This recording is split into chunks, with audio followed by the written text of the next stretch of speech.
Ayu mematung di ambang pintu. Di lorong depan berdiri sepasang sepatu hak tinggi wanita yang asing, dan dari kamar tidur terdengar suara-suara yang mencurigakan. Situasi klise yang digambarkan dalam banyak sinetron dan cerita novel. Hanya saja, Ayu tidak pernah berpikir hal seperti ini bisa terjadi padanya.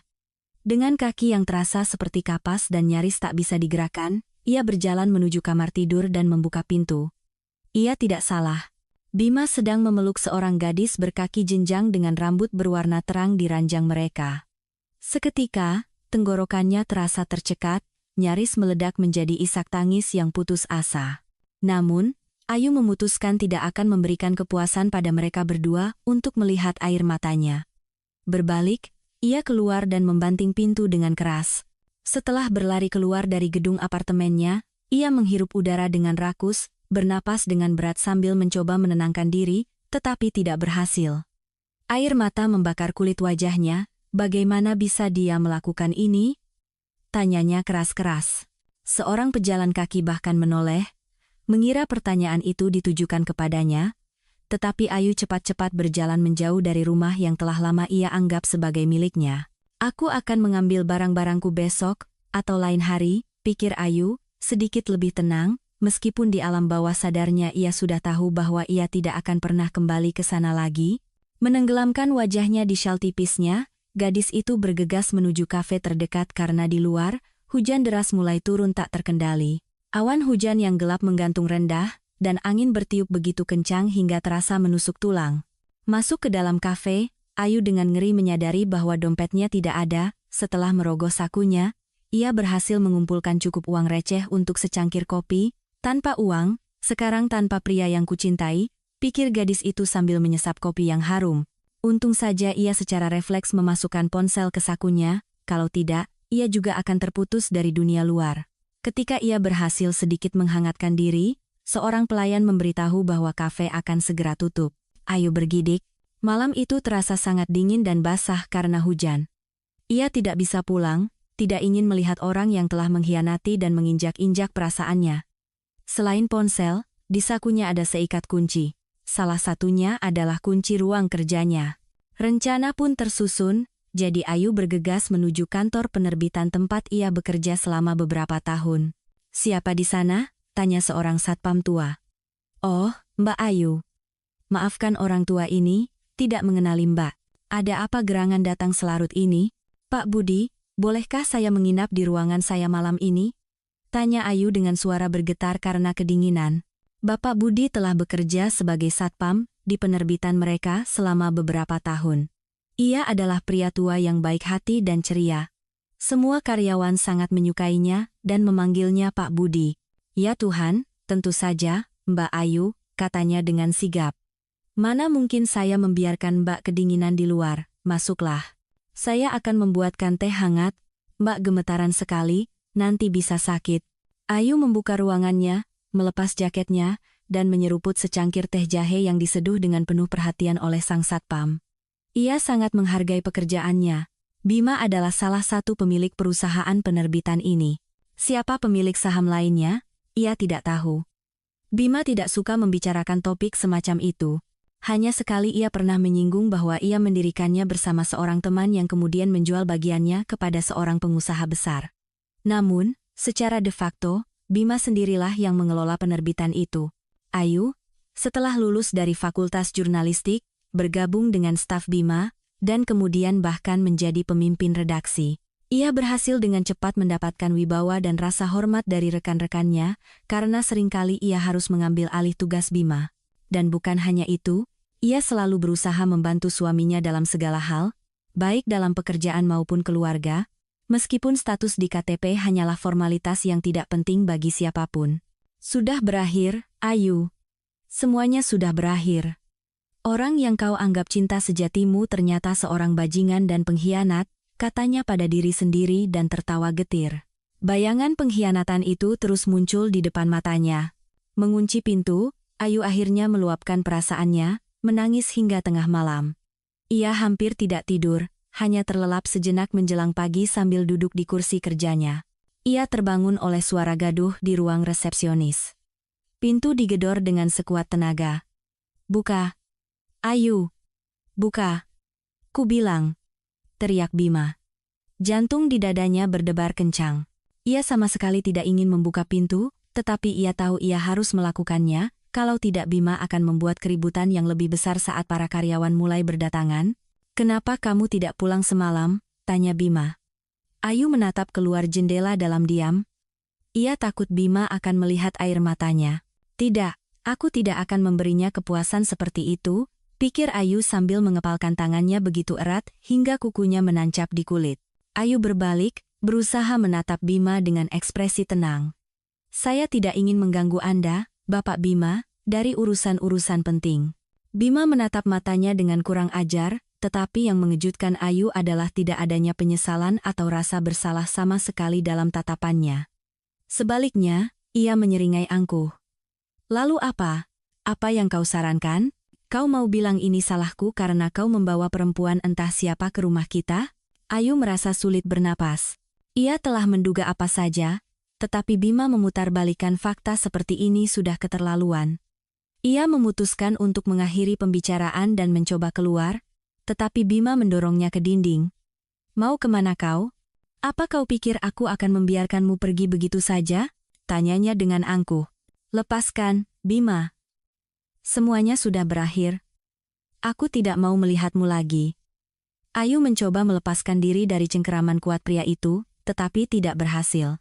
Kau sudah berpikir baik-baik, Ayu? Tanya Bima dengan nada marah. Kau bukan apa-apa tanpaku. Ingat dari mana aku memungutmu? Kau mau kembali ke lumpur tempat kau berada sebelumnya? Tanpa aku, tidak akan ada yang memberimu pekerjaan di kota ini. Ayu terdiam, mencoba menahan diri agar tidak menangis. Ya, ia tidak punya siapa-siapa lagi dari keluarganya. Satu-satunya orang terdekat yang ia miliki selama ini adalah Bima. Orang tuanya meninggal ketika ia masih sangat kecil, dan ia dibesarkan oleh neneknya yang juga baru saja berpulang. Bima tahu kelemahannya, dan sekarang ia menekan titik itu. Sayang sekali selama bertahun-tahun aku tidak bisa melihat siapa dirimu sebenarnya, kata Ayu, merasakan cengkeramannya sedikit melonggar. Gadis itu berhasil melepaskan diri dan berlari menjauh, tidak sanggup lagi menahan isak tangisnya. Kekosongan hitam yang besar terbentuk di dalam jiwanya, menimbulkan perasaan putus asa yang total. Setelah berlari cukup jauh dari kantor penerbitan, Ayu berhenti, pikirannya kacau. Bagaimana sekarang harus hidup dan apa yang harus dilakukan, ia tidak tahu. Tatanan hidup yang biasa tidak akan bisa kembali, dan ia harus pindah dari apartemen Bima. Ya Tuhan, bagaimana bisa dia? Hanya satu pertanyaan itu yang berputar di kepalanya. Pikiran bahwa ia harus kembali ke apartemen itu, membuatnya takut. Bagaimana jika ia bertemu lagi dengan Bima di sana? Itulah hal yang paling tidak ia inginkan di dunia ini. Sambil menghela napas berat, gadis itu menyeka air matanya, dan perlahan berjalan menyusuri jalanan yang dipenuhi toko dan kafe. Untuk barang-barangnya, ia memutuskan untuk kembali nanti setelah sedikit lebih tenang. Ayu mencoba merenungkan kembali hidupnya, di mana ia melakukan kesalahan, mengapa Bima mulai berselingkuh, padahal Bima mencintainya, ia merasakannya. Memang, belakangan ini Bima banyak berubah, sering mudah tersinggung, kasar, dan selalu pulang kerja terlambat. Sekarang ia mengerti, mungkin pada periode itulah Bima menemukan selingkuhan, atau mungkin lebih dari satu. Air mata kembali menggenang di matanya saat memikirkan hal itu. Di saat ia berusaha sekuat tenaga membantu Bima dalam pekerjaan, mendukungnya, Bima justru bermain api dengan gadis-gadis lain, lalu pulang ke rumah seolah tidak terjadi apa-apa dan tidur seranjang dengan Ayu. Mendekati sebuah toko bunga, Ayu terdiam sejenak, memandangi para pria yang sedang memilih bunga. Toko ini adalah toko bunga elit, salah satu yang terbaik di kota. Melirik bayangannya di etalase, Ayu tersenyum sedih. Di sana tampak seorang gadis murung dengan mata yang kusam dan bengkak karena air mata, dengan maskara yang luntur. Berpaling dari etalase, ia berjalan cepat menjauh, tenggelam dalam pikirannya yang sedih dan sama sekali tidak memperhatikan sekelilingnya. Tepat pada saat itu, seorang pria keluar dari toko membawa sekeranjang besar mawar putih. Ayu, tanpa melihat, menabraknya dengan kecepatan penuh. Sebagian bunga berjatuhan. Dan Ayu terjatuh. Mbak, kalau jalan lihat-lihat, dong. Bentak pria itu dengan kesal, tetapi ia tetap mengulurkan tangan untuk membantunya berdiri. Dan pada saat ia menyentuh tangannya, sesuatu terjadi pada Ayu, sesuatu yang telah ia coba lupakan seumur hidupnya sejak masa kanak-kanak. Paru-parunya terasa terbakar, kepalanya pusing, dan di dadanya seolah-olah api berkobar. Ia tidak bisa berdiri, tubuhnya terasa lemas seperti kapas, tangan dan kakinya tidak mau menurut. Hanya di kepalanya, satu gambaran berganti dengan yang lain. Ayu melihat pria yang berdiri di sampingnya ini terbakar di dalam api, di dalam sebuah mobil sedan hitam dengan plat nomor B545XYZ. Api seolah melahapnya, ia berteriak kesakitan. Seolah merasakan semua rasa sakitnya, gadis itu kehilangan kesadaran. Saat sadar, hal pertama yang ia lihat adalah wajah cemas pria yang sama dari penglihatannya. "Ya Tuhan, Anda membuat saya takut. Anda perlu ke rumah sakit, mari saya panggilkan taksi." Pria itu tersenyum ramah. "Saya akan mengantar sendiri, tapi saya tidak bisa, sedang terburu-buru." Ia mengeluarkan ponselnya untuk memesan taksi. "Tolong, besok jangan kemana-mana, tetaplah di rumah, Anda dalam bahaya," bisik Ayu. "Anda pasti terbentur kepala." "Anda benar-benar harus ke dokter," kata orang asing itu. "Tidak perlu, saya baik-baik saja." Ayu berdiri dan menyadari bahwa ia berada di sebuah bangku di halte bus. "Mungkin saat aku pingsan, dia membawaku ke sini," pikir gadis itu. Pria itu mengangkat bahu dan berjalan menuju mobil sedan hitam yang terparkir di pinggir jalan dengan plat nomor B545XYZ. "Tunggu!" teriak Ayu dan berlari ke arahnya. Pria itu berbalik, menatap gadis yang berlari ke arahnya. Sambil memegang lengannya, Ayu berkata dengan cepat, "Saya tahu Anda mungkin menganggap saya gila, tapi saya mohon, dengarkan saya. Anda sama sekali tidak boleh pergi kemanapun besok dengan mobil ini. Saya bersumpah. Tolonglah. Kalau tidak, nyawa Anda dalam bahaya." Pria itu tersenyum, tampak jelas bingung dengan apa yang didengarnya. "Mbak, sebaiknya Anda pulang. Anda benar-benar kelelahan." Ayu menghela napas berat. Tentu saja dia tidak percaya. Ayu sendiri akan menganggap dirinya gila jika ia tidak tahu tentang kemampuannya. Sambil mencoba menata pikirannya, ia berjalan lesu menuju rumah Bima. Ia harus mengambil barang-barangnya. Ayu memiliki sebuah apartemen kecil di pinggir kota yang ia sewakan. Ia harus memberitahu penyewanya bahwa ia sangat membutuhkan tempat tinggal itu. Tentu saja ia merasa sangat kasihan harus mengusir orang-orang itu, apalagi mereka adalah penyewa yang sangat baik. Mereka telah lama menyewa apartemen itu dan selalu membayar tepat waktu, serta menjaga kebersihan dengan sempurna. Tapi apa boleh buat, ia sendiri butuh tempat tinggal. Setelah menelepon dan memberitahu penyewanya, gadis itu bergegas mengambil barang-barangnya. Para penyewa memohon waktu untuk pindah, baru-baru ini keluarga mereka baru saja dikaruniai seorang anak. Mereka bahkan menawarkan untuk membayar sewa sebulan di muka. Setelah berpikir, Ayu tidak bisa menolak mereka. Lagi pula, uang tambahan saat ini sangat berguna. Semakin dekat ia ke rumah tempat ia tinggal selama beberapa tahun terakhir, semakin berat hatinya. Mendekati pintu yang dituju, Ayu mencoba mengumpulkan pikirannya, takut bertemu Bima di rumah, atau yang lebih buruk lagi, berduaan dengan selingkuhannya, tetapi saat memasukkan kunci ke lubang kunci, ia tertegun. Kunci itu berputar sia-sia. Tidak ada keraguan tentang kunci yang dipilih, kuncinya benar, tapi tidak cocok. Ayu duduk di anak tangga dan menangis pelan. Bima sudah mengganti kuncinya, kenapa dia melakukan itu? Padahal dialah yang berselingkuh, bukan Ayu.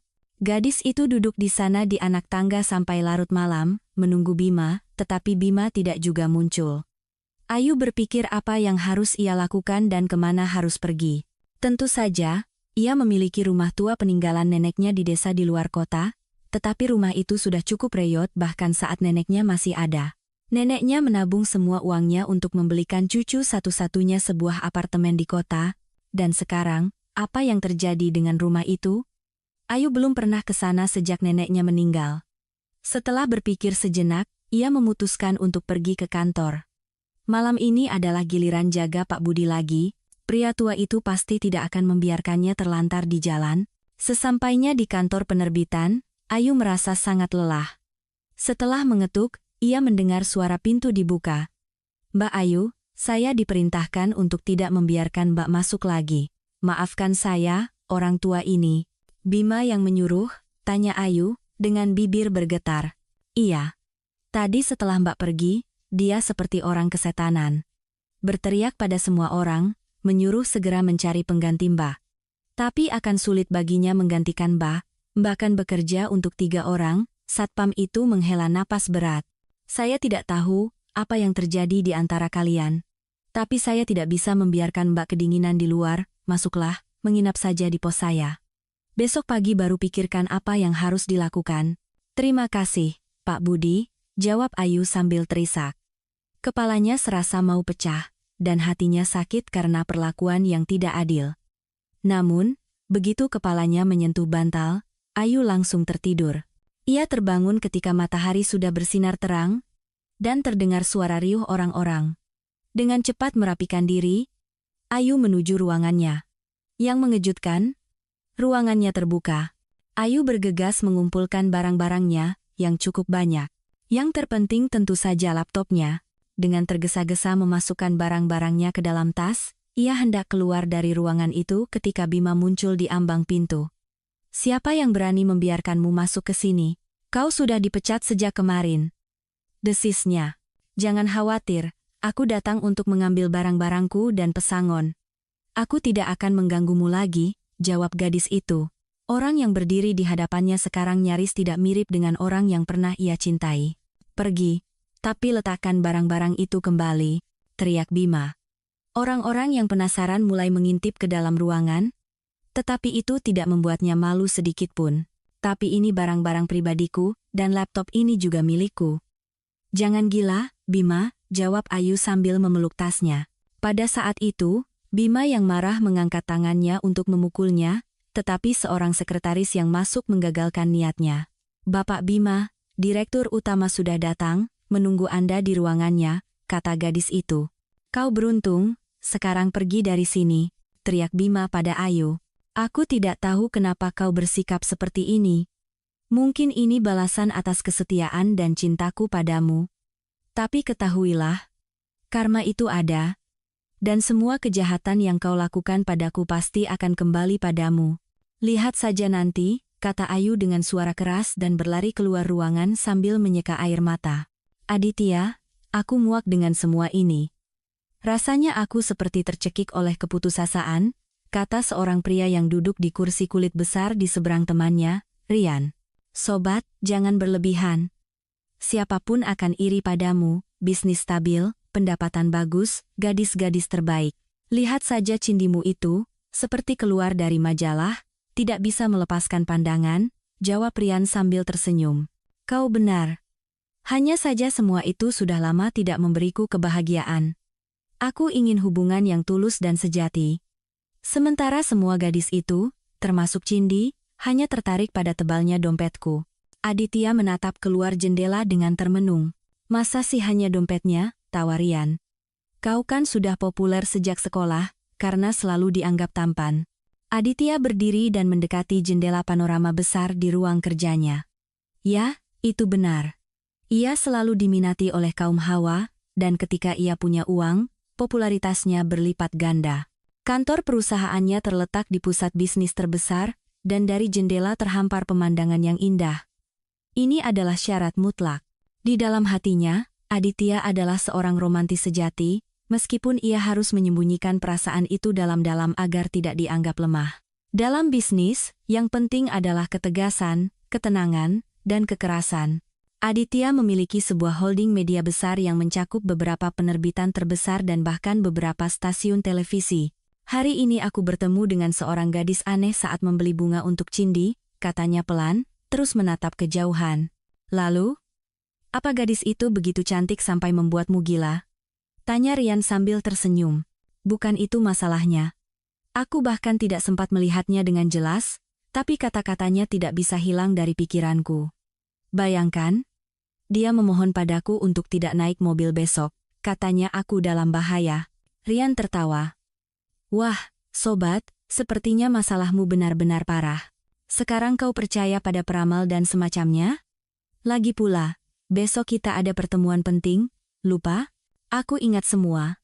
Aditya melambaikan tangan. Oh ya, Kita juga harus mampir ke penerbitan yang kita beli beberapa tahun lalu. Ada keluhan tentang manajer di sana, katanya sudah lepas kendali. Ada informasi dia menggelapkan uang, kita perlu memeriksanya. Teman-teman itu berpisah, dan Aditya pulang. Di ambang pintu, ia disambut oleh Cindy yang langsung melompat ke lehernya, dan berbisik dengan nada manja yang dibuat-buat. Syukurlah kau sudah pulang. Aku sangat merindukanmu, seharian memikirkanmu, dan ia mulai menciuminya. Cindy, hentikan. Aku lelah, kata Aditya sambil menjauhkan diri dari gadis itu. Kamu membosankan sekali, Adit. Kenapa juga aku bisa jatuh cinta padamu? Kata Cindy sambil cemberut dengan dibuat-buat. Apa kau benar-benar jatuh cinta? Tanya Aditya sambil menatap matanya. Apa maksudmu dengan itu? Cindy mulai marah, dan karena tidak mendapat jawaban, ia melanjutkan. Kau selalu tidak puas, selalu lelah, seolah-olah kau sudah tua.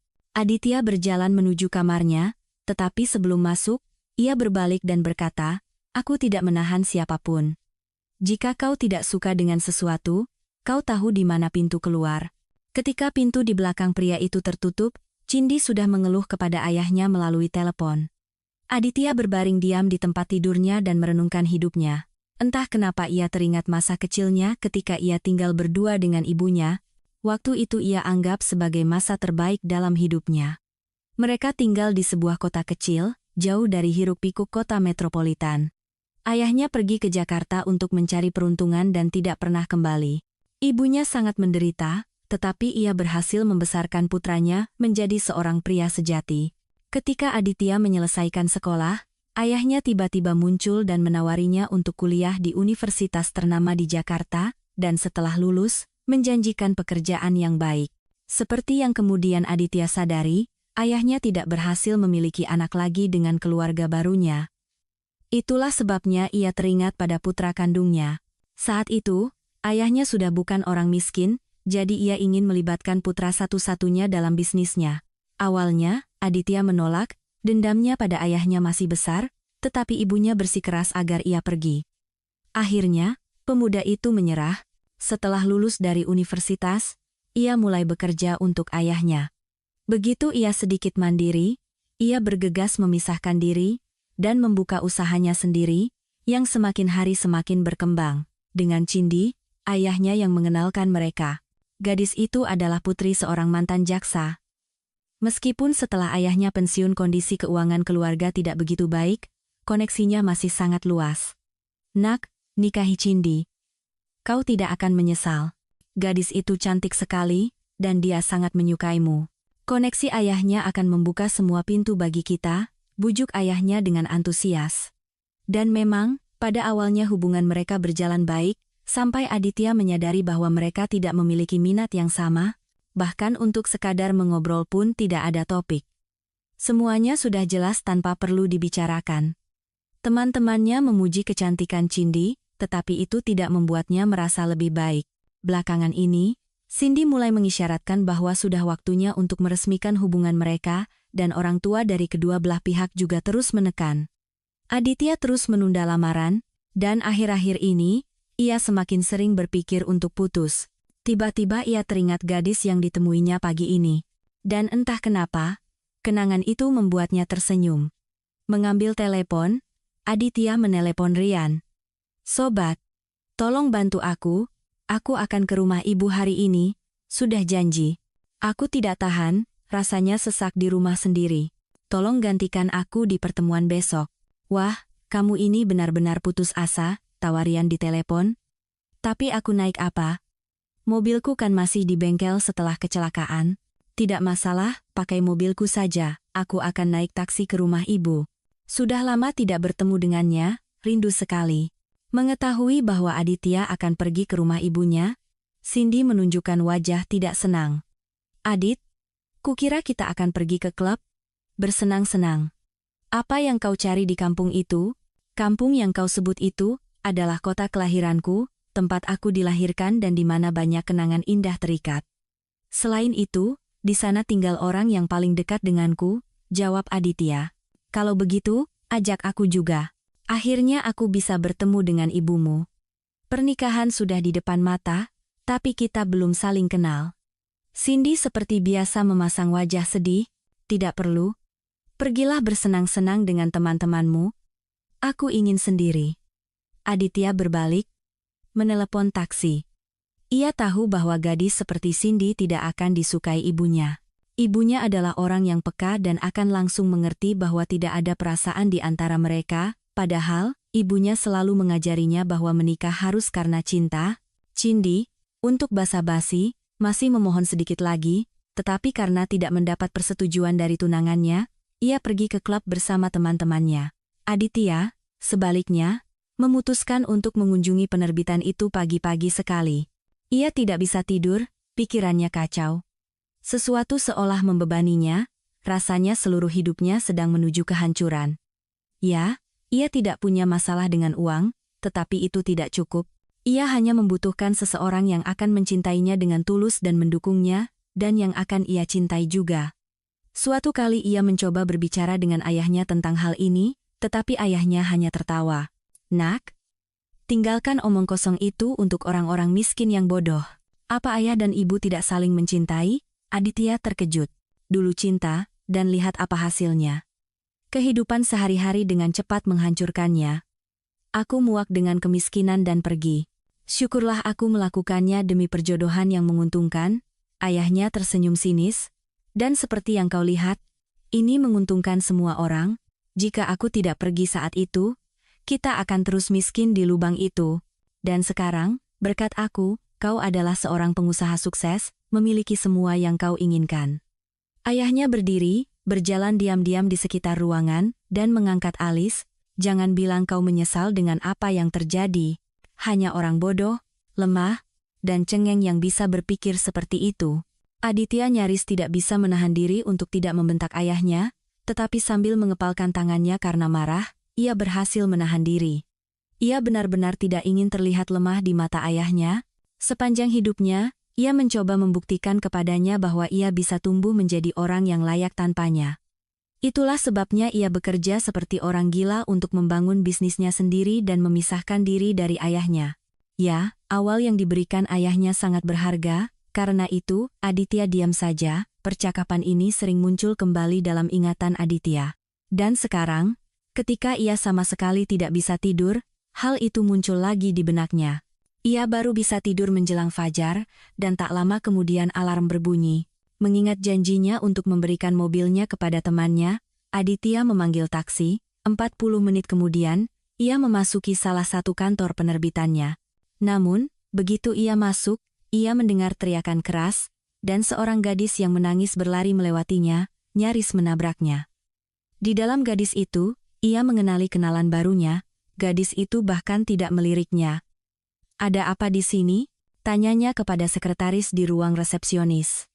Gadis itu melihat sekeliling, takut ada yang mendengar, dan berkata, "Bapak Bima memecat Mbak Ayu kami.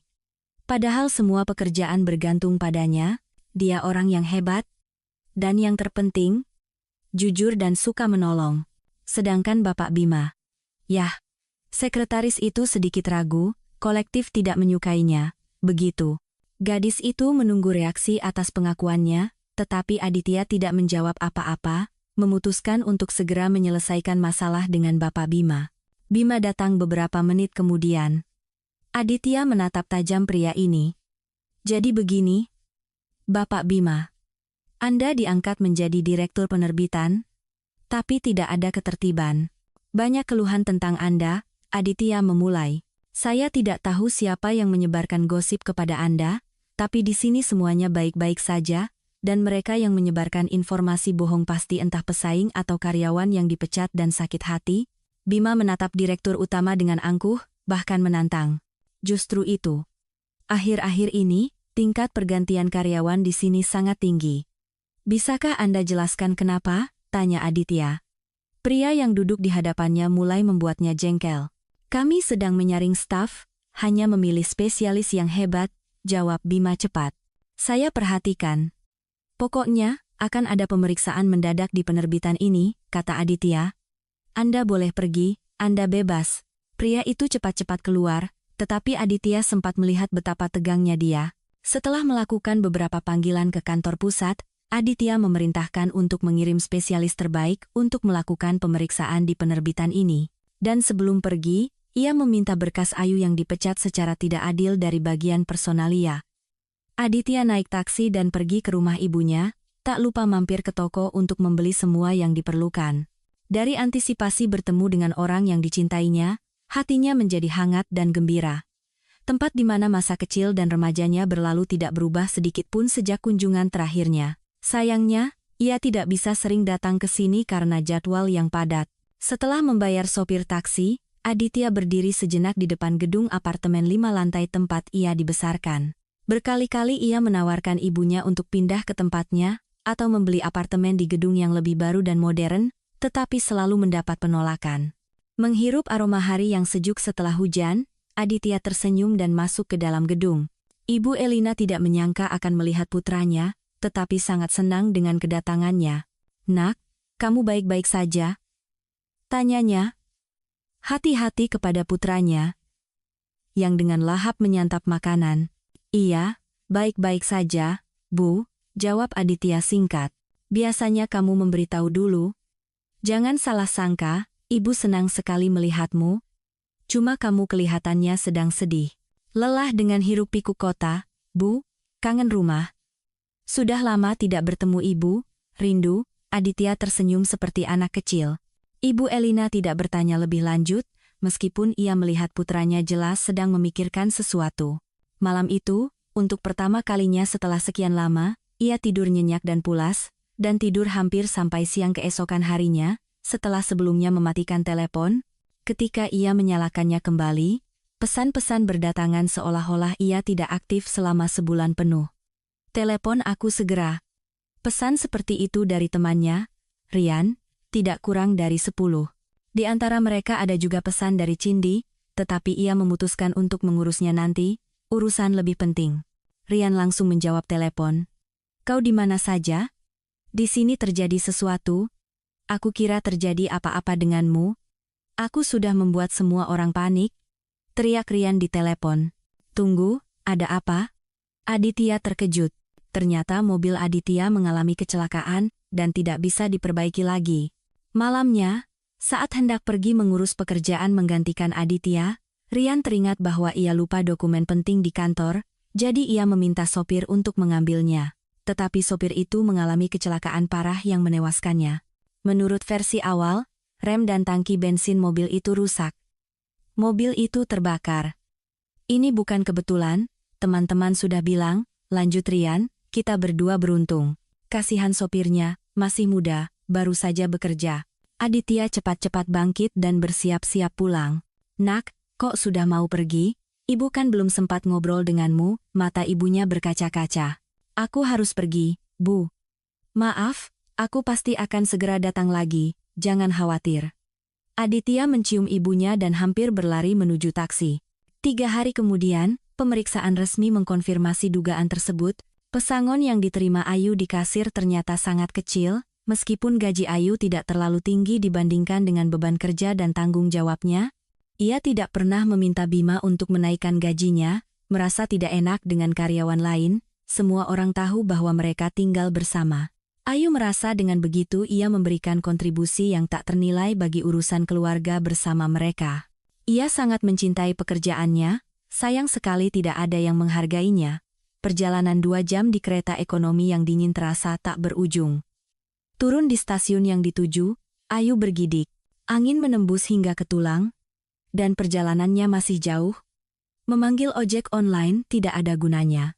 Dalam cuaca seperti ini, tidak ada kendaraan yang akan pergi ke desa. Menaikkan keran jaketnya lebih tinggi dan memasukkan tangan ke saku, gadis itu melangkah di jalan setapak yang nyaris tidak terlihat.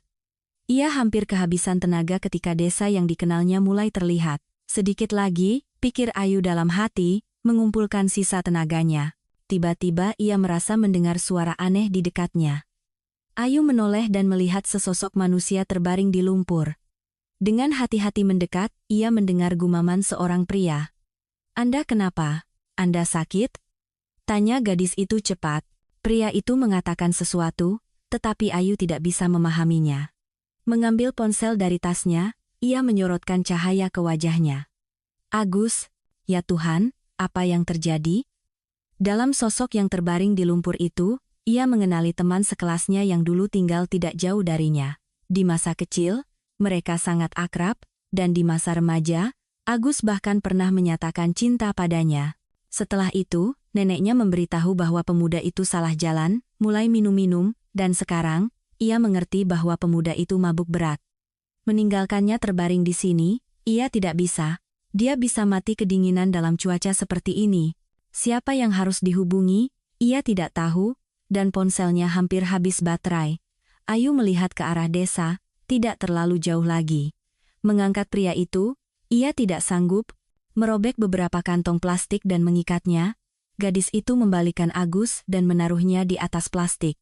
Dengan begitu, setidaknya ada sedikit luncuran di atas lumpur. Dengan cara lain, ia tidak akan bisa melakukannya. Tenaganya hampir habis, dan tangannya kaku karena kedinginan. Ibu Agus, Sofia, sangat berterima kasih kepada Ayu, bahkan membujuknya untuk menginap di rumah mereka, tetapi Ayu bergegas ke rumahnya sendiri. Pagar yang miring, cat yang terkelupas, semuanya menunjukkan bahwa rumah itu tidak berpenghuni. Meraba-raba kunci di tempat rahasia, Ayu menghela napas lega. Mereka selalu meninggalkannya di sana bersama neneknya. Di dalam rumah terasa dingin dan lembab. Salah satu jendela pecah. Kayu bakar di tumpukan kayu ternyata tidak banyak, seharusnya cukup untuk beberapa hari. Ayu cepat-cepat menyalakan tungku dan pergi mencari sesuatu untuk menambal jendela. Selain sepotong linoleum tua, tidak ada yang bisa ditemukan di gudang. Memutuskan untuk sementara menggunakan itu, gadis itu mulai bekerja. Beberapa saat kemudian, angin tidak lagi terlalu kencang masuk melalui jendela, dan kehangatan dari tungku perlahan memenuhi rumah. Ayu berbaring di tempat tidur, dan tertidur lelap. Ia terbangun karena rasa sakit yang tak tertahankan di tangannya. Warnanya tidak wajar. Ayu menyadari bahwa ia mengalami radang dingin. Pada saat itu, terdengar ketukan di pintu. Di ambang pintu berdiri, Ibu Sofia dengan sekeranjang di tangannya. "Ayu, apa kabar? Maafkan ibu tua ini, kemarin belum sempat berterima kasih padamu dengan baik, sibuk mengurus si pemabuk itu. Kamu sudah pergi." "Tidak apa-apa, Bu. Mana mungkin saya meninggalkannya kedinginan di luar." Ayu tersenyum malu. "Silakan masuk, Bu. Tapi saya tidak punya apa-apa untuk disuguhkan, nanti saya ke warung beli bahan makanan." "Apa kau ini, Nak?" Bu Nani, pemilik warung, dalam cuaca begini tidak akan membuka warungnya. Terasnya tertutup lumpur sampai atap, dan tidak ada yang membersihkan. "Ini, Ibu bawakan sedikit oleh-oleh. Ada ayam kampung, telur, susu, dan tahu. Ibu juga taruh ramuan herbal untukmu. Bisa diminum tehnya." Dan selai. Wanita tua itu meletakkan keranjang di atas meja.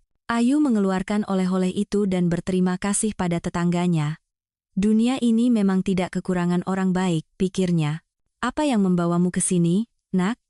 Apalagi dalam cuaca buruk begini? Nenekmu bilang kamu sudah mapan di kota, semuanya baik-baik saja?" tanya Ibu Sofia. "Begitulah, Bu." Ayu menghela napas. Ia tidak ingin menceritakan detailnya. Setelah berpamitan dengan tetangganya, Ayu mulai membersihkan rumah dan memasak makan siang. Di dalam rumah, sudah cukup hangat. Di dalam sebuah peti tua di antara banyak barang, ia menemukan baju olahraga lamanya yang dulu pernah ia bawa. Neneknya selalu menyimpan barang-barang di peti, sambil berkata bahwa semuanya bisa berguna dalam hidup. Betapa benarnya beliau. Mengingat neneknya, air mata menggenang di matanya. Beliau seolah tahu segalanya lebih dulu.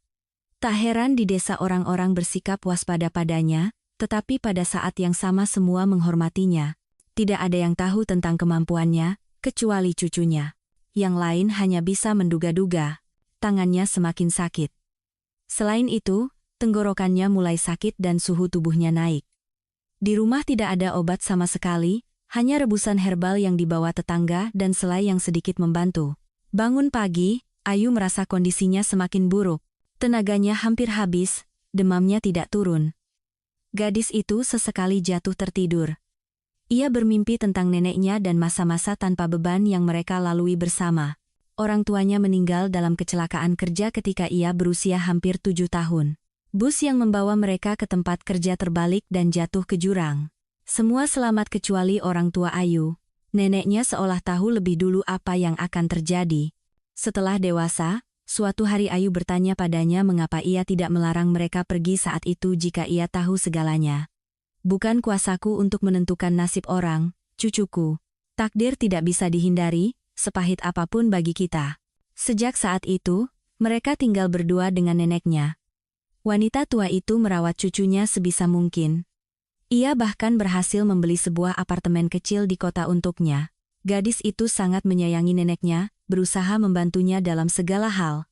Bahwa ia juga mewarisi kemampuan dari neneknya, Ayu akan mengetahuinya sedikit lebih lambat, di usia remaja. Penglihatan itu jarang terjadi, tetapi sangat menakutkan bagi gadis itu. Ayu merasa seluruh tubuhnya terbakar, tetapi tenaganya untuk bangkit dari tempat tidur hampir tidak ada. Terdengar ketukan di pintu. Ayu mencoba mengangkat kepalanya dari bantal, berpikir bahwa siapapun yang ada di balik pintu pasti akan membantunya. Gadis itu mengumpulkan sisa tenaganya, dan perlahan berjalan menuju pintu depan. Ketukan itu terulang, dan dengan susah payah ia berhasil membuka pintu, tetapi begitu berhasil, ia nyaris tidak bisa melihat tamunya sebelum kehilangan kesadaran. Aditya putus asa. Tidak ada nomor rumah, apalagi nama jalan. Jadi, Aditya hampir kehilangan harapan untuk menemukan kenalan barunya yang bernama Ayu. Mengetuk salah satu dari sedikit rumah yang lampunya menyala, Aditya berharap bisa mendapatkan informasi tentangnya. Seorang wanita tua yang membuka pintu menatapnya dengan curiga. Saya hanya tahu satu gadis bernama Ayu yang mungkin Anda cari, jawab wanita tua itu.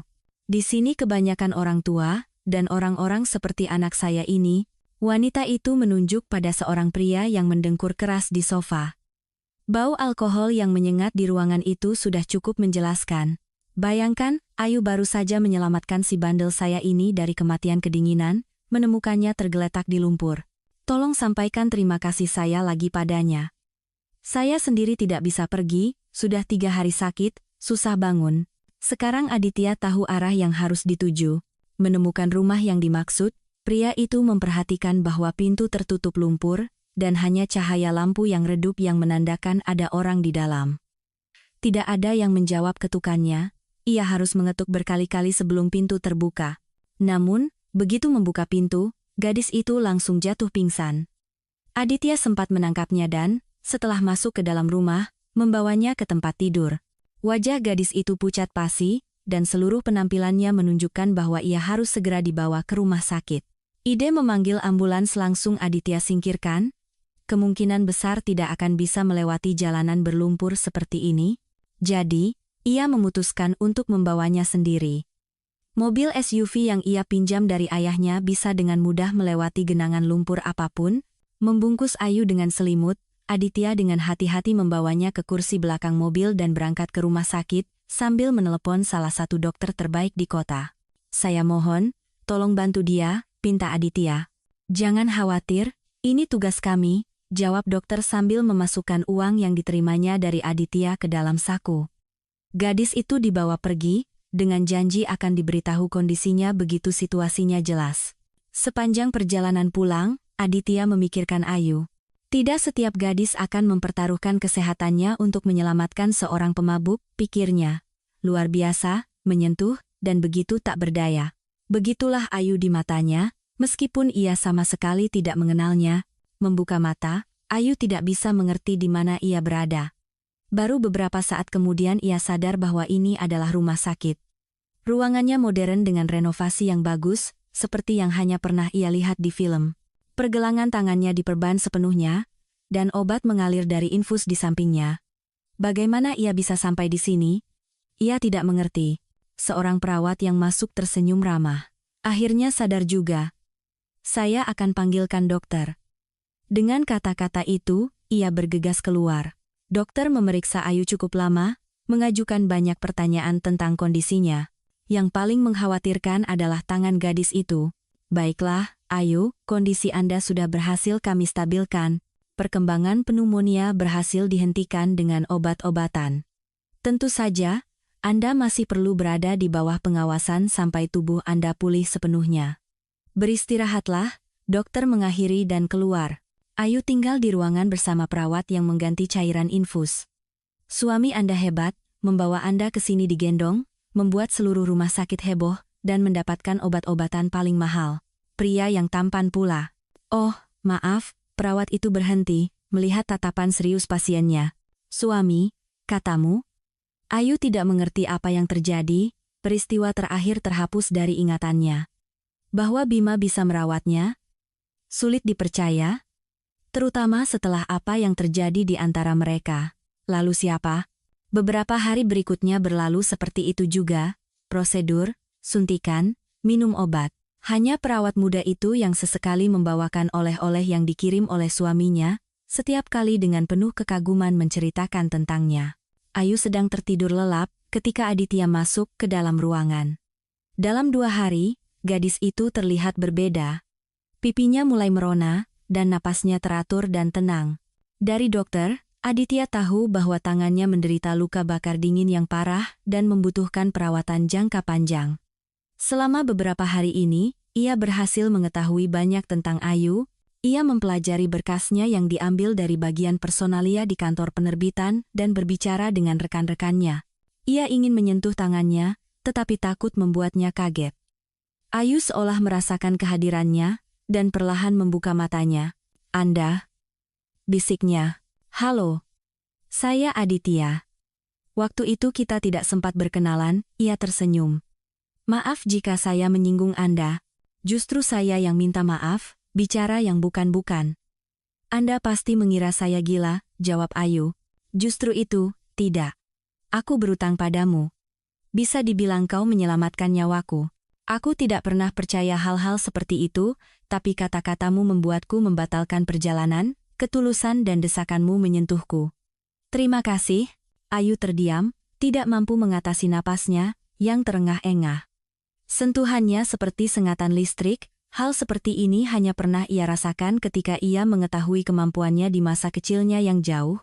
Ayu ingat betapa takutnya ia saat itu, dan neneknya menenangkannya. Kepalanya pusing, dan ia perlahan berbaring kembali di bantal. Sebaiknya kau istirahat dulu dan jangan khawatir, kata Aditya dengan penuh perhatian. Mau kubacakan sesuatu? Tanyanya tiba-tiba. Ayu mengangguk, pria itu duduk di tepi tempat tidur, mengambil sebuah buku, dan mulai membaca. Ayu tidak mendengarkan teksnya, tetapi suaranya begitu merdu, sehingga seolah menghipnotisnya. Hari ini Aditya terlihat berbeda dari saat pertemuan pertama mereka.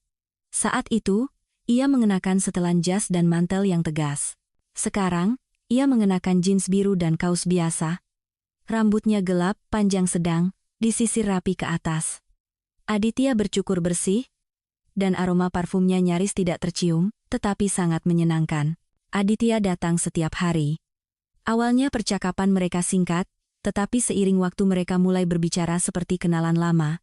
Minat yang sama, pandangan hidup, selera humor, dan tentu saja pekerjaan di bidang yang sama membuat mereka semakin dekat.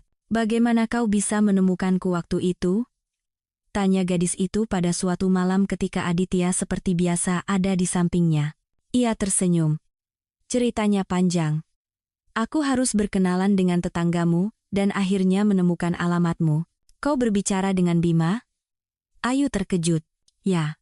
Aditya segera mengalihkan pembicaraan, jadi mereka tidak kembali ke topik itu lagi. Selamat pagi, Ayu. Gadis itu mendengar suara dokter yang merawatnya. Saya harus memberitahumu bahwa besok kau boleh pulang.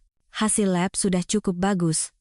Kami akan memberimu rujukan untuk perawatan lebih lanjut di klinik lain. Sayangnya, tanganmu tidak sembuh secepat itu. Dokter itu mengatakan sesuatu lagi, menulis rekomendasi di selembar kertas, berjanji akan memberikan semua dokumen lainnya besok saat pulang. Dan keluar. Kabar akan segera pulang, anehnya, membuat Ayu sedih. Kembali ke rumah neneknya ia tidak mau.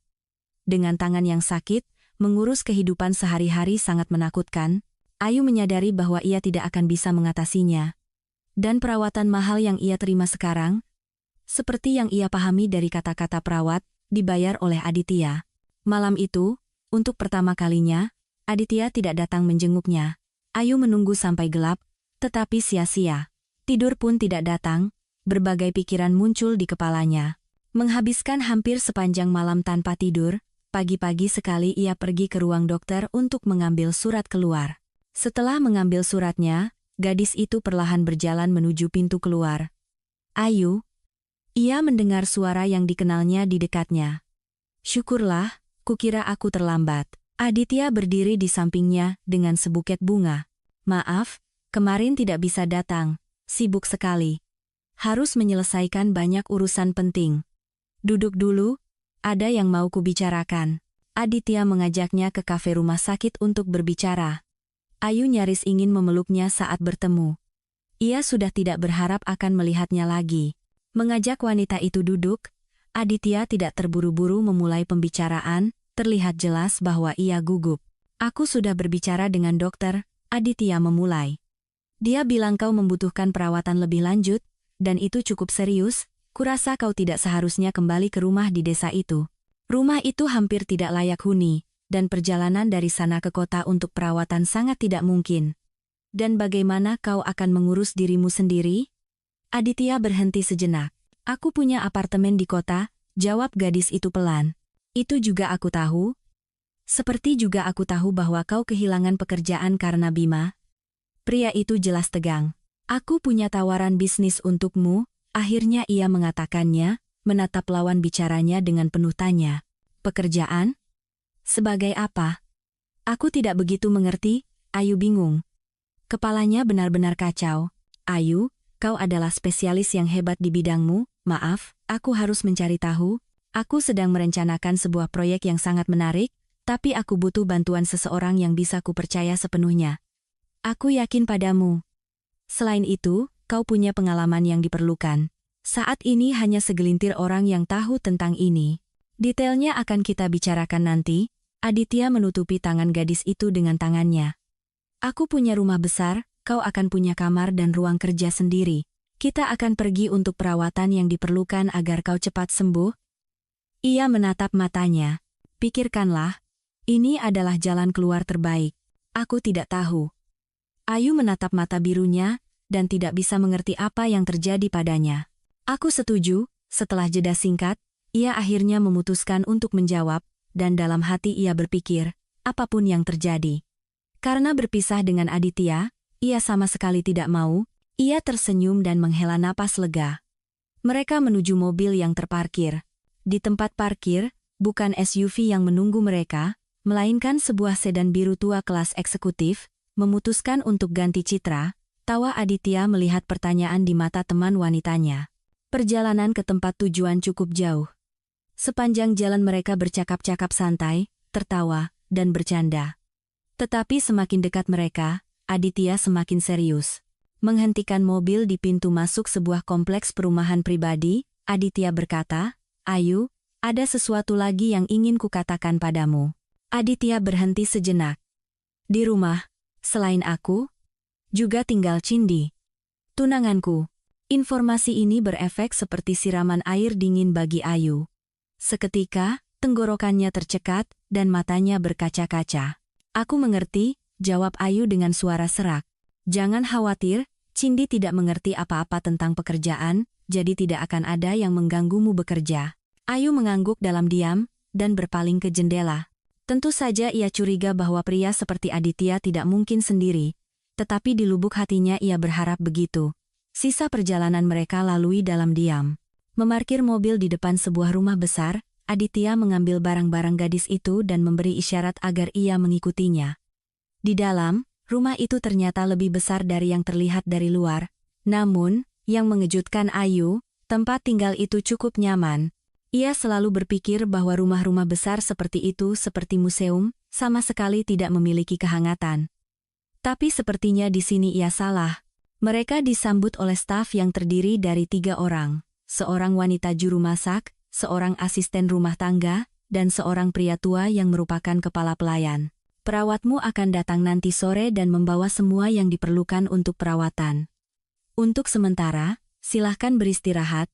Aditya tersenyum dan keluar. Ayu duduk di tepi tempat tidur besar, dan menghela napas berat. Kamar itu didekorasi dengan warna krem terang, dan perabotannya ditata dengan selera. Di dalamnya ada kamar mandi, dan pintu keluar ke balkon. Ayu juga menemukan sebuah pintu yang menuju ke ruang kerja kecil, di mana sudah ada semua yang diperlukan untuk bekerja. Dengan cepat membongkar barang-barangnya yang tidak banyak dan mengenakan setelan rumah, Ayu memutuskan bahwa besok ia harus mengambil barang-barangnya dari rumah Bima, tetapi bagaimana caranya ia belum tahu. Menjelang malam, memang datang seorang perawat, merawat tangannya, dan memberinya obat yang diperlukan. Terlihat jelas bahwa wanita itu profesional, selain itu, ia juga sangat menyenangkan diajak bicara, sesuatu yang sangat dibutuhkan Ayu sekarang. Mendengar ketukan di pintu, Ayu terkejut. Itu adalah kepala pelayan yang bernama Victor. Pria itu mengundangnya turun ke ruang makan untuk makan malam. Ayu mengenakan sandal rumah dan mengikutinya. Ia memang sangat lapar, jadi gadis itu tidak menunda-nunda. Di meja makan yang sudah tertata, Aditya menunggunya. Ia tersenyum ramah, menunjuk ke kursi di seberangnya. "Kau bisa memaafkanku?" tanyanya. "Untuk apa?" Ayu tidak mengerti. "Karena hampir membuatmu mati kelaparan." Ayu tertawa. "Ah, tidak apa-apa. Gadis-gadis kan bagus, sesekali puasa. Kau tidak perlu itu." Aditya mengedipkan mata dengan ceria, memandangi sosok Ayu. "Kulihat kalian di sini bersenang-senang." Mereka mendengar suara seorang wanita dari tangga. Seorang gadis turun dan mendekati meja makan. Suasana ceria dengan cepat menghilang. "Aditya, bisakah kau jelaskan siapa ini?" tanyanya dengan nada menantang. "Oh, ini Ayu, asisten pribadiku. Untuk sementara dia akan tinggal di rumah ini karena keadaan. Dan ini Cindy," ia beralih ke tamunya. Tapi Ayu seolah membeku. Ia menatap Cindy dan tidak bisa mempercayai matanya. Gadis itu berambut pirang terang dan sangat mirip dengan gadis yang ia temui bersama Bima. "Sekarang kau akan membawa semua karyawan wanita ke rumah kita, atau ini ada yang istimewa?" tanya Cindy dengan kurang ajar. "Ke rumahku, maksudmu?" "Ayu menyelamatkan nyawaku, jadi aku berutang padanya." "Apa penjelasan itu cukup bagimu?" jawab pria itu dengan tenang. "Maaf, sepertinya saya akan ke kamar saja. Saya merasa tidak enak badan." Ayu berjalan menuju kamarnya ketika ia mendengar kata-kata Cindy. "Ya Tuhan, Adit, kau sudah gila. Lihat dia, asisten apa? Dia itu kampungan dengan piyama konyol." Cindy tertawa dengan tidak menyenangkan. Ayu tidak mendengar sisa percakapan itu. Jantungnya berdebar kencang. Mungkin ia salah, karena gadis dengan rambut seperti itu banyak sekali, dan imajinasinya hanya bermain-main. Beberapa saat kemudian, makan malam diantarkan ke kamar Ayu. Jam sudah menunjukkan larut malam. Setelah makan sedikit, ia sadar bahwa ia ingin minum teh. Kebiasaan ini sudah lama ia miliki. Ia suka minum teh sebelum tidur. Mereka selalu melakukannya bersama neneknya, menyeduh teh yang lezat dan mengobrol. Masalahnya hanya sekarang Ayu berada di rumah orang lain. Membuka pintu, gadis itu pergi mencari dapur. Di rumah itu lampu menyala redup, yang berarti kemungkinan besar semua orang sudah masuk ke kamar masing-masing. Menemukan dapur, Ayu menyeduh teh untuk dirinya sendiri. Di ruang tamu ada perapian besar, dan pemandangan dari jendela sangat menakjubkan. Tanpa menyalakan lampu, ia mendekati jendela. Pemandangan malam sangat pas. Ayu duduk dengan nyaman di ambang jendela dan mulai menikmati tehnya. Pada saat-saat seperti ini, ia sering teringat neneknya. Teringat bagaimana ia pertama kali memperkenalkannya dengan Bima, dan neneknya sangat tidak menyukainya. "Dia bukan orang yang tepat untukmu, cucuku. Hatinya busuk, kau mengerti. Kau akan banyak menangis karenanya," kata neneknya. Tetapi Ayu yang sedang jatuh cinta setengah mati, Bima tampak seperti pangeran dari negeri dongeng, cinta pertamanya. Setelah lulus, Ayu pindah ke apartemennya, menyewakan apartemen satunya kepada penyewa. Bima mempekerjakannya di penerbitannya, menjadikannya tangan kanannya, seperti yang kemudian Ayu sadari, itu hanya berarti Bima melimpahkan semua pekerjaannya padanya. Tapi memang begitu, Ayu sangat menyukai pekerjaannya, mengerjakan tugas dan perintah Bima di siang hari, dan bisa menulis artikel serta mengedit di malam hari, benar-benar tenggelam dalam pekerjaan kesukaannya. Baginya, gadis yang tidak berpengalaman, kehidupan keluarga seperti itu tampak ideal. Tenggelam dalam pikirannya, Ayu tidak langsung menyadari langkah kaki. Tidak mengganggu, ia mendengar suara Aditya di dekatnya. Ia berdiri dengan secangkir minuman hangat di tangannya. Ia mengenakan jubah mandi, dan rambutnya yang basah dan acak-acakan menunjukkan bahwa ia baru saja mandi. Ayu belum pernah melihatnya seperti ini. Pria itu duduk di sebelahnya. Aku juga tidak bisa tidur, katanya. Aku suka duduk dalam keheningan sebelum tidur dengan secangkir teh, berpikir, bermimpi. Aku juga, Ayu menghela napas. Dan aku juga suka melihat langit malam, bintang-bintang. Malam-malam seperti ini menginspirasiku untuk sesuatu yang baru. Aditya tersenyum. Kau gadis yang luar biasa, Ayu. Aku belum pernah bertemu yang seperti kau sebelumnya.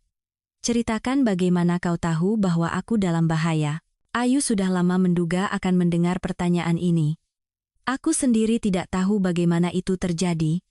Nenekku memiliki kemampuan firasat atau semacamnya. Sepertinya itu menurun padaku. Tapi itu terjadi sangat jarang, hanya beberapa kali. Dia selalu bilang bahwa penglihatanku adalah pertanda perubahan dalam hidup. Begitulah, tidak ada penjelasan lain.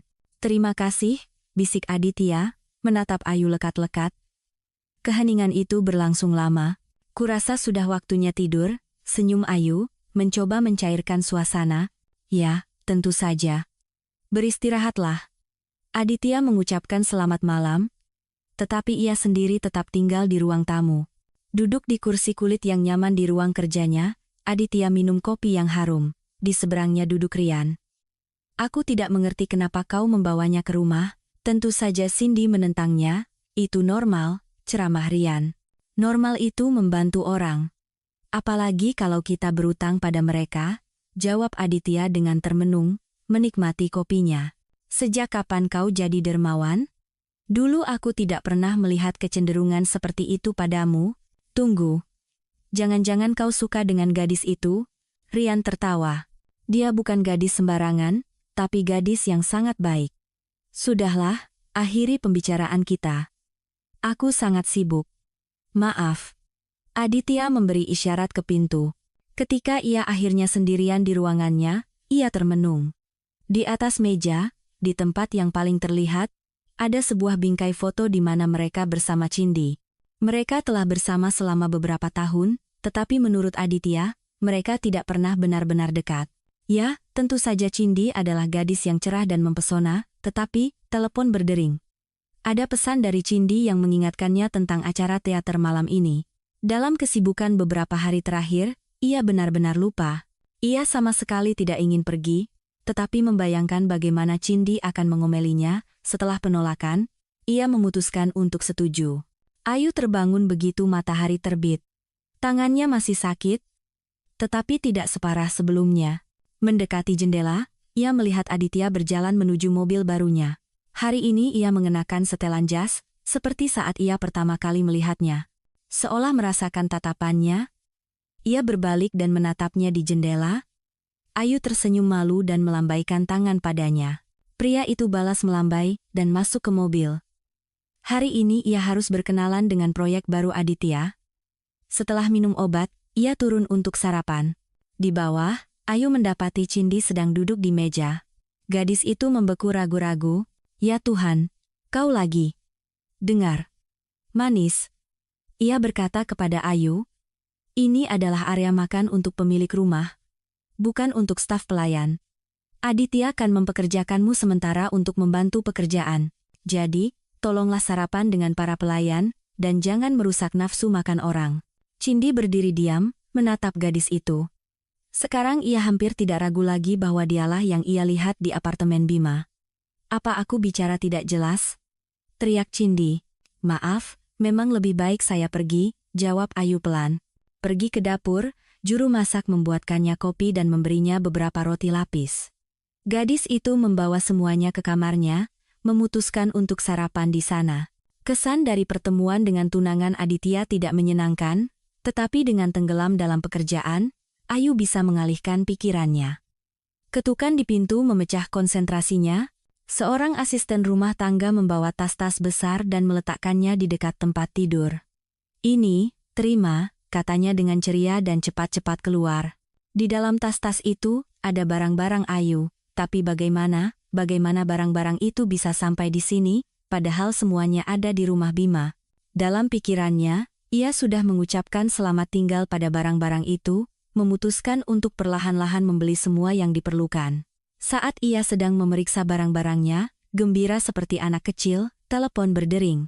"Halo." Ia mendengar suara yang dikenalnya. "Kuharap semua barangnya ada di tempat." "Halo. Bagaimana kau bisa melakukan ini?" "Bukan apa-apa. Aku hanya menelepon mantan direkturmu, dan dengan sopan menyarankan agar dia mengembalikan barang-barangmu, kalau tidak aku akan memecatnya," jawab Aditya dengan ceria. "Terima kasih." Ayu membayangkan wajah Bima saat itu dan juga tersenyum. Aditya mengucapkan selamat beraktivitas dan mematikan telepon. Gadis itu menata semua barangnya di rak dan melanjutkan pekerjaannya. Ia baru melepaskan pandangan dari layar monitor ketika di luar sudah gelap, dan di bawah terdengar suara-suara. Melihat keluar jendela, ia melihat Aditya keluar bergandengan tangan dengan tunangannya. Cindy mengenakan gaun malam yang indah, dan kepalanya dihiasi tatanan rambut yang rumit. Dari luar, pasangan itu tampak sempurna. Dua orang muda yang cantik dan sukses. Ayu tidak bisa melepaskan pandangannya. Aditya dengan penuh perhatian membantu teman wanitanya masuk ke mobil, tanpa melirik ke jendela tempat sepasang mata yang penuh perhatian menatapnya. Makan siang terlewatkan, jadi Ayu turun ke dapur. Asisten rumah tangga, Tania, dan juru masak, Bu Nani, yang semua orang di rumah memanggilnya Tante Nani, sudah makan malam. Melihat Ayu, mereka mengundangnya ke meja. "Tuan meminta untuk menyampaikan agar besok pagi kau siap, akan pergi ke dokter," kata Tania. Ayu mengangguk sambil mengunyah sepotong ayam yang lezat. "Tante Nani, Anda benar-benar ratu dapur. Masakan selezat ini," pujinya pada juru masak. Ayu, terima kasih, nak, atas pujiannya. Cuma tidak semua orang puas." Wanita itu tersenyum pahit. "Tunangan tuan sudah membuatku pusing dengan keluhannya," jelas Tania. "Entah supnya tidak pas, entah penyajiannya terlalu sederhana tanpa keanggunan, atau apalah. Apalagi sarapan, sudah membuatku pusing, tidak tahu harus masak apa lagi. Dulu waktu tuan tinggal sendiri, selalu puas dengan segalanya," Tante Nani menyimpulkan. "Tapi sejak penyihir itu muncul di rumah, tidak ada yang tenang." Tania menghela napas berat. "Dengar," Ayu berkata kepada juru masak, "saya punya satu resep panekuk yang lezat. Teman-teman di kantor dulu sering minta dibuatkan. Kurasa cocok sekali untuk sarapan. Boleh saya bagikan resepnya?" Ia tersenyum. Dengan senang hati, "Nak," wanita itu gembira. Setelah mengobrol sebentar di dapur, Ayu kembali ke kamarnya. Aditya dan Cindy pulang lewat tengah malam. Ayu tidak bisa tidur, ia tenggelam dalam pekerjaan, jadi ia mendengar suara mobil yang datang. Bahwa Cindy berselingkuh dari Aditya sudah jelas. Hanya saja Ayu memutuskan untuk tidak memberitahu siapapun. Itu adalah hubungan orang lain, dan ia biasanya tidak punya kebiasaan ikut campur urusan orang. Meskipun sekarang, terdorong oleh perasaan keadilan, ia sangat ingin melakukannya, tetapi selalu berhasil menghentikan diri. Bangun lebih awal, Ayu bersiap untuk kunjungan yang dijadwalkan ke dokter. Dengan riasan tipis dan menata rambut panjangnya, Ayu mengenakan celana panjang klasik dan blus, tak lupa dengan sepatu hak tinggi. Waktunya tidak banyak lagi, jadi ia bergegas ke dapur agar sempat sarapan. Tante Nani dengan senang hati menyambutnya dengan resepnya, dan tak lama kemudian di atas meja, sudah ada sepiring penuh panekuk harum dengan saus buah khasnya. Sekarang, setelah semuanya siap, ia menikmati kopi harum sambil melirik jam, takut membuat sopir menunggunya. Aditya mandi, berpakaian, dan turun ke ruang tamu, di mana di meja sudah menunggunya Cindy, kepalanya sakit sekali. Malam kemarin tidak memberikan kesenangan yang diinginkan. Belakangan ini, acara keluar bersama Cindy semakin membuatnya tegang, seringkali berakhir dengan pertengkaran. Tapi tidak pergi berarti lebih buruk lagi. Menyesap kopi, Aditya mengunyah panekuk. "Di mana Ayu? Kenapa dia tidak ada saat sarapan? Setahuku dia seharusnya sudah bangun jam segini," tanyanya. "Apa kau tidak berpikir bahwa pelayan tidak pantas duduk satu meja dengan kita?" Cindy menatap tunangannya dengan menantang. "Dia bukan pelayan. Sepertinya sudah kukatakan padamu bahwa dia menyelamatkan nyawaku, jadi dia adalah tamu di rumahku. Jadi sekarang aku harus mentolerir anjing kampung ini di sampingku? Kau lihat piyama konyol yang dia pakai? Betapa kampungannya seseorang harus turun makan malam di rumah yang layak dengan piyama? Ya, Aku menyuruhnya makan dengan para pelayan dan jangan berani mengganggu kita. Cindy meledak berteriak, tidak sanggup lagi menahan diri. Dengar, Aditya untuk pertama kalinya menggebrak meja dan menaikkan suaranya. Di rumah ini, untuk sementara hanya aku yang akan memutuskan siapa yang akan duduk bersamaku di meja makan. Dan jika kau tidak suka dengan teman seseorang, makanlah di tempat lain. Setelah mengatakan itu, Aditya bangkit dan pergi ke dapur. Di sana ia mendapati Ayu sedang asyik mengobrol tentang sesuatu dengan asisten rumah tangga dan tertawa riang. Sejenak ia membeku di ambang pintu. Hari ini Ayu terlihat sangat berbeda. Celana panjang dan blus yang tegas menonjolkan kelebihan sosoknya, sementara riasan dan gaya rambutnya membuatnya terlihat sangat lembut. Ayu, panggil Aditya, ayo, kita harus pergi. Hari ini aku akan mengantarmu ke klinik secara pribadi. Gadis itu mengikuti dengan heran. Cindy, yang masih duduk di meja, dengan heran dan marah menatap Ayu yang telah berubah. Kau terlihat hebat. Pujinya pada Aditya ketika mereka duduk di mobil. Hingga ke klinik, mereka menempuh perjalanan hampir 1 jam, kemudian menunggu giliran dokter yang dituju. Ketika dokter selesai memeriksa gadis itu, keduanya sudah cukup lelah dan lapar. Lihat, dokter bilang lukanya akan segera sembuh, dan kau bisa hidup seperti dulu lagi, kata Aditya dengan gembira. Ya, terima kasih banyak. Kalau bukan karenamu, aku tidak tahu apa yang akan terjadi padaku. Ayu menghela napas. Sudahlah, jangan dibahas. Aku hanya membalas kebaikanmu dengan kebaikan. Sekarang ayo kita makan siang di suatu tempat. Bisa mati kelaparan kita, canda Aditya. Mereka duduk di sebuah kafe di dekat situ. Aditya memesan makan siang lengkap dengan beberapa hidangan, sementara Ayu hanya memesan salad ringan dan jus. Oh, jadi ini sebabnya kau begitu mungil, tawa Aditya membandingkan porsi mereka. Makan siang berlanjut dengan obrolan dan diskusi tentang pekerjaan. Keduanya bersikap santai dan ringan. Aneh, kita baru kenal sebentar, tapi rasanya aku sudah mengenalmu seumur hidup, kata Aditya tiba-tiba, menutupi tangan gadis itu dengan tangannya, dan menatap matanya. Rasanya seperti takdir yang mengirimmu padaku, agar setidaknya ada sesuatu yang cerah dalam hidupku. Kenapa kau bicara begitu? Kau kan pengusaha sukses, kau punya segalanya. Ayu terkejut. Punya segalanya, tapi... Aditya bergetar. Jantungnya berdebar begitu kencang sehingga rasanya semua pengunjung kafe harus bisa mendengarnya. Aditya menghela napas berat.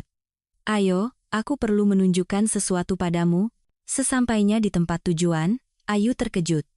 Sebuah gedung perkantoran besar dengan banyak bangunan pendukungnya menciptakan kesan bahwa mereka berada di sebuah kota mini. Ya, tapi aku tidak begitu mengerti. Bisnis yang kujalani sekarang aku dapatkan dengan bantuan ayahku. Dan tentu saja, dia tidak pernah melewatkan kesempatan untuk mengingatkanku tentang itu setiap saat. Ya. Aku sangat berterima kasih padanya atas awal karier yang dia berikan, tapi aku ingin membuktikan kepada semua orang, kepadanya, dan terutama kepada diriku sendiri, bahwa aku mampu melakukan sesuatu. Aku sudah lama berpikir, dan memutuskan untuk mewujudkan proyek mediaku sendiri. Aku ingin meluncurkan beberapa saluran TV, agensi periklanan, dan penerbitan. Pokoknya, banyak ide, dan aku ingin kau membantuku. Selain kau, tidak ada yang tahu tentang ini. Aku ingin ini tetap menjadi rahasia, setidaknya untuk saat ini. Maksudmu Cindy juga tidak tahu? Tanya Ayu, terkejut dengan informasi itu. Tidak. Kenapa? Kalian kan akan menikah? Cindy jauh dari semua ini. Dia pikir uang jatuh dari langit, jawab Aditya singkat. Mereka masih berada di sana beberapa waktu, melihat-lihat semuanya, dan menyusun rencana di mana, dan apa yang akan ditempatkan. Mereka baru bisa pulang menjelang makan malam. Cindy, yang mengamati mereka dari jendela, benar-benar sesak karena marah. Semua rencananya untuk merebut hati tunangannya, yang belakangan ini sangat dingin padanya, hancur berantakan. Cindy berlari menyambut begitu Aditya dan Ayu masuk ke dalam rumah.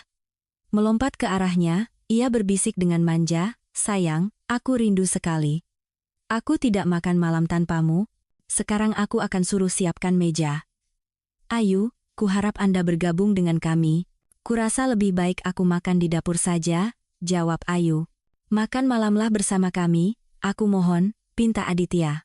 Ayu mengangguk, tidak sanggup menolaknya. Setelah berganti dengan piyama kesukaannya, Ayu turun untuk makan malam. Semua sudah ada di meja, hanya menunggunya. Melirik tamunya, Cindy mencoba menahan tawa, meskipun itu tidak luput dari perhatian. Pelayan menyajikan makanan. "Nani, aku ingin besok sarapan panekuk lezat seperti pagi ini." Itu mengingatkanku pada rasa masa kecilku, Aditya tersenyum. "Tuan Aditya," dengan senang hati. "Cuma bukan saya yang membuatnya, tapi Mbak Ayu," juru masak itu mencoba membela diri. "Benarkah?" Ia terkejut, menatap Ayu. "Selain semua kelebihanmu, kau juga pandai memasak," pujinya. Ayu tersenyum malu. "Kau berlebihan. Cuma kami tidak pernah punya pelayan. Jadi aku dan nenek sering membuat kue untuk minum teh. Aku suka bau kue yang dipanggang. Rasanya menambah kehangatan dan kenyamanan. Aku sama sekali tidak suka panekuknya. Sangat berminyak. Dan berapa banyak kalorinya? Aku tidak bisa bayangkan. Sebaiknya kau kurangi makan kue, Ayu, kalau tidak mau jadi gemuk," kata Cindy dengan sarkasme.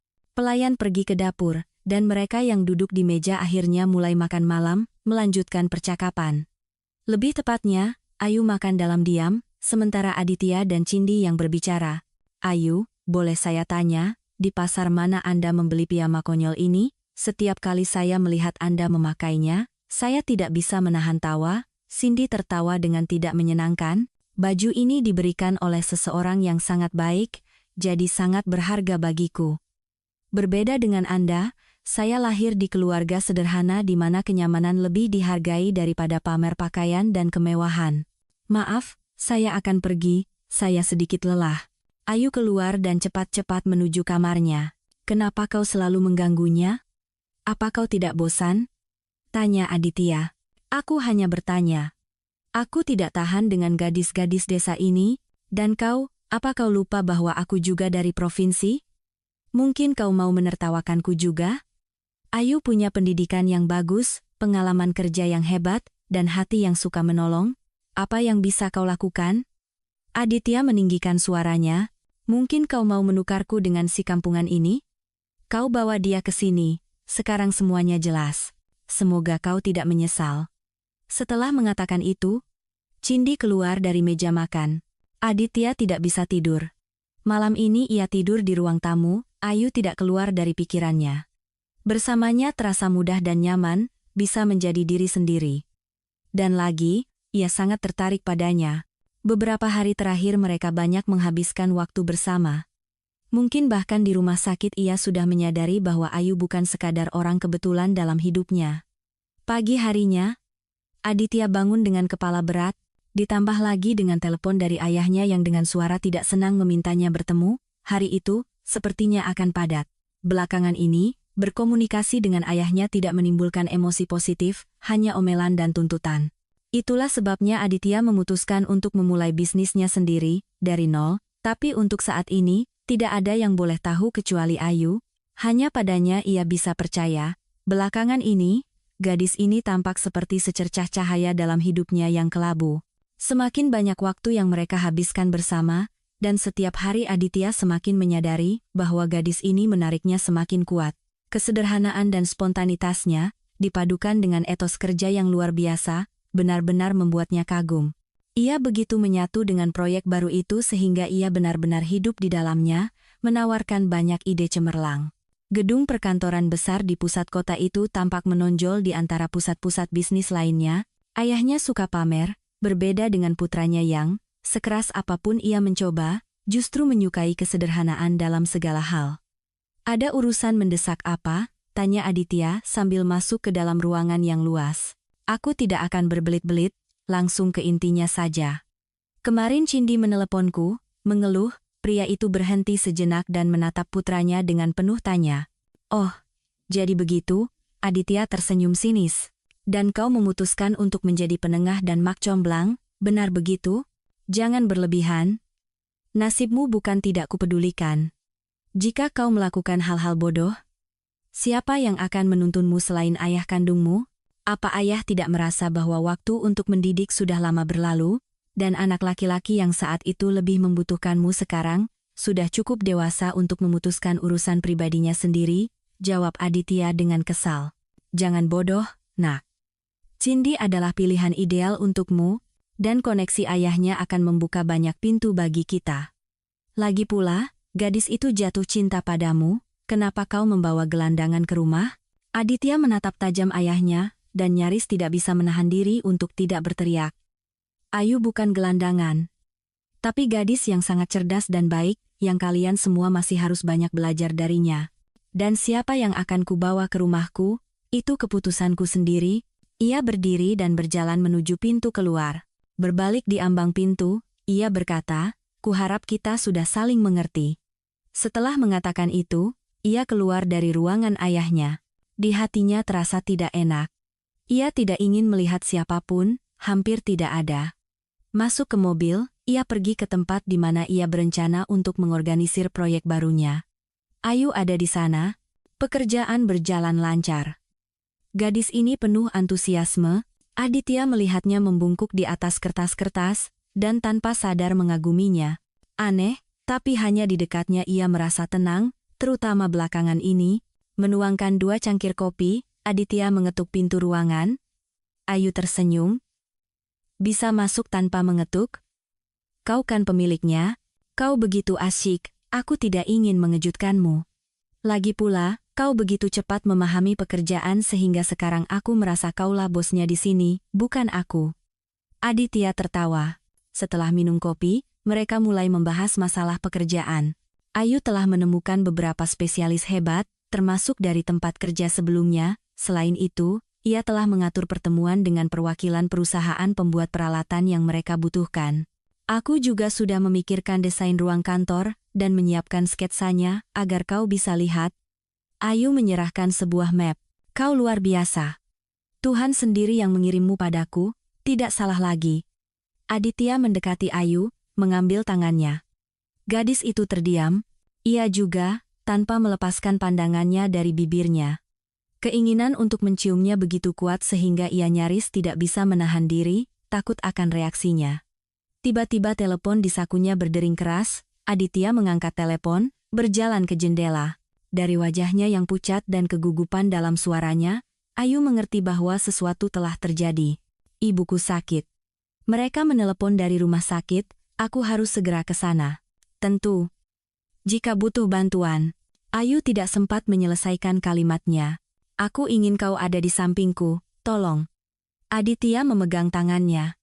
Gadis itu mengangguk dan, mengambil pakaian luarnya, mengikutinya. Perjalanan ke tempat tujuan cukup lama.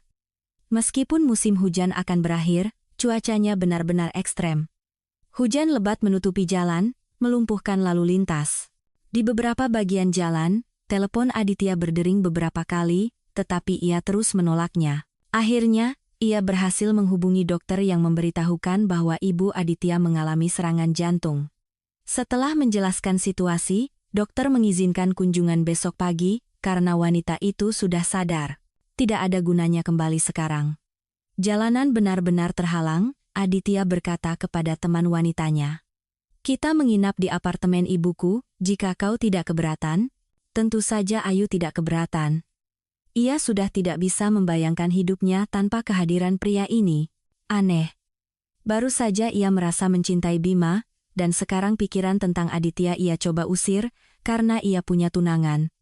Tapi tidak berhasil. Ketika Aditya ada di dekatnya atau menyentuhnya, setiap sel tubuhnya merespons. Di dalam dirinya, ia menyukai segalanya, suara rendahnya yang merdu, aromanya, senyumnya, dan matanya. Dengan Bima, Ayu tidak pernah merasakan hal seperti itu. Ia memang menyukainya, tetapi tidak ada daya tarik luar biasa seperti ini, bahkan di awal hubungan mereka. Dan dengan apa ia bisa membandingkan? Gadis naif seperti dirinya saat bertemu Bima. Sebelum dia, ia tidak pernah memiliki hubungan serius. Di gedung tempat apartemen ibu Aditya berada, ada sebuah supermarket 24 jam, tempat mereka mampir untuk membeli makanan. Di apartemen kecil itu, suasana sangat nyaman dan bersih. Ayu langsung memperhatikannya. Aditya langsung berganti pakaian rumah, yang sangat cocok untuknya. Kaos dan celana pendek sederhana terlihat bagus di tubuhnya. Ayu mengaguminya, berusaha tidak memperlihatkan, meskipun jantungnya setiap menit siap melompat keluar dari dadanya. Di apartemen itu banyak foto Aditya di berbagai momen hidupnya. Sementara Ayu beradaptasi di apartemen, Aditya mulai menyiapkan makan malam sederhana. "Aditya, kalau boleh, aku mau mandi," tanya Ayu dengan ragu. "Tentu, kamar mandi di sana," tunjuknya. "Cuma aku tidak punya pakaian ganti." Ayu semakin malu. "Kurasa dari lemari ibuku tidak ada yang cocok untukmu," ia tersenyum. "Mungkin kaosku bisa berguna. Kau kan mungil sekali, akan jadi seperti gaun untukmu." Sementara Ayu di kamar mandi, ia membayangkan bahwa mereka harus menghabiskan malam di satu apartemen. "Apa yang kupikirkan? Aku kan sudah tinggal di rumahnya, meskipun di sana banyak orang, di sini kami benar-benar sendirian." Pikiran-pikiran itu saling tumpang tindih. Ketika ia akhirnya muncul di pintu dapur dengan kaos dan handuk setelah mandi, "Ayu, pakaianku sangat cocok untukmu," akhirnya ia berkata, tidak melepaskan pandangannya. "Baunya enak sekali." Gadis itu mencoba mencairkan suasana. "Aku tidak yakin ini bisa dimakan, tapi kita tidak punya pilihan." Aditya tersenyum. Anehnya, semuanya sangat lezat. Selama makan malam, ketegangan sedikit mereda. Aditya menceritakan masa-masa yang ia habiskan tinggal di apartemen ini berdua dengan ibunya. Entah kenapa, ia ingin menceritakan tentang hubungan mereka yang rumit dengan ayahnya dan dendam masa kecilnya. Ayu mendengarkan dengan saksama, tidak menyela. Sekarang Aditya terbuka di hadapannya dari sisi yang sama sekali berbeda. Setelah makan malam, Aditya menunjukkan album foto, menceritakan kisah-kisah yang terkait dengan setiap foto. "Kau beruntung, kau punya masa kecil yang indah dan ibu yang hebat," kata Ayu sambil termenung. "Jagalah dia. Keluarga dan orang-orang terkasih adalah hal yang paling berharga yang dimiliki seseorang. Aku akan memberikan banyak hal agar orang-orang terdekatku ada di sampingku." Tapi sayangnya itu tidak mungkin. Sebutir air mata mengalir di pipi gadis itu. Aditya menyentuh pipi Ayu dan menyeka air matanya. Betapa tak berdayanya ia saat ini, ia ingin memeluknya dan tidak membiarkan siapapun menyakitinya. Alih-alih, Aditya tiba-tiba membungkuk dan menciumnya. Ciuman itu penuh dengan kelembutan dan gairah yang keduanya sulit kendalikan. Ayu membalas ciuman itu. Rasanya seluruh dunia membeku saat itu. Aditya menggendong Ayu dan membawanya ke kamarnya, tanpa henti menciumnya.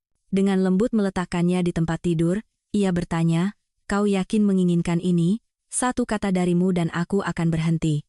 Suaranya yang serak membuatnya gila. Ia dengan lembut melingkarkan lengannya di lehernya dan, tanpa menjawab, menciumnya.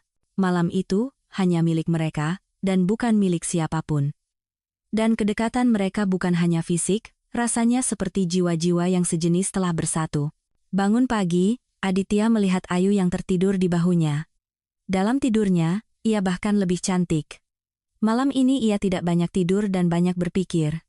Ia telah mengambil keputusan untuk putus dengan Cindy. Setelah malam ini, bodoh untuk melanjutkan hubungan yang sudah tidak berarti ini. Sekarang ia mengerti bahwa ia telah kehilangan akal dan tidak akan bisa hidup tanpa Ayu. Telepon di meja bergetar. Berusaha tidak membangunkan Ayu, Aditya keluar ke dapur, menutup pintu di belakangnya. Tetapi begitu ia pergi, Ayu membuka matanya, memutar kembali peristiwa malam yang lalu di kepalanya. Ia ingin berteriak karena bahagia. Mengenakan kaos, ia ingin keluar, tetapi potongan percakapan menahannya di ambang pintu. "Cindy, hentikan. Ibu di rumah sakit. Aku akan datang besok, atau beberapa hari lagi, begitu nyawanya tidak dalam bahaya." Aditya mematikan telepon, dan Ayu lesu, menyadari bahwa ia hanyalah hubungan sesaat bagi pria yang akan segera menikah. Pagi itu penuh kesibukan. Setelah sarapan, mereka pergi ke rumah sakit. Pertama Aditya mengunjungi dokter yang merawat.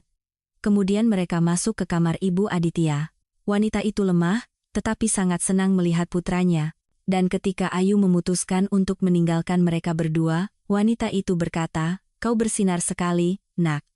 Aku senang sekali kau akhirnya menemukan cintamu." Aditya memegang tangannya dan tersenyum.